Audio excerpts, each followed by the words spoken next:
समाजको सोच विचार परिवर्तन गर्नुपर्छ। त्यो सोच विचार परिवर्तन गर्ने संस्कृति नै श्रम संस्कृति रहेको कुरा म यहाँहरू सम्पूर्णलाई जानकारी गराउन चाहन्छु। त्यो श्रम संस्कृतिमा म तपाईहरुलाई बोलाइरहेको छु आदरणीय दाजुभाइ दिदीबहिनीहरू।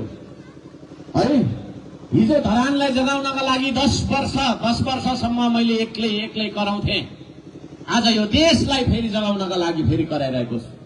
यो आवाजमा तपाईको पनि आवाज मिसाउनु पर्छ कि पर्दैन तपाईले? कि म एक्लै कराइराख्नु पर्ने हो यो देशमा सधैँ? यदि त्यसो हो भने हामी अब करोडौंको संख्यामा श्रम संस्कृति जिन्दाबाद भन्नुपर्छ।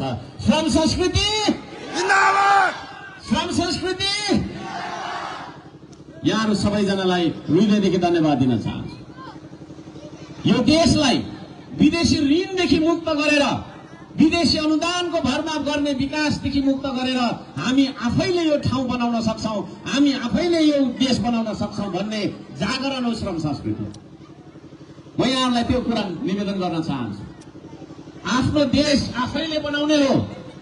विदेशीको तपाईको छैन ऋण दिन्छ एडीबीले, वर्ल्ड ब्याङ्कले दिन्छ अनि ठेकदारले देश बनाइदिन्छ भन्ने चेतना होइन। हामी आफैले, जनता आफैले बनाउनु पर्छ भन्ने चेतनालाई श्रम संस्कृति भन्छ।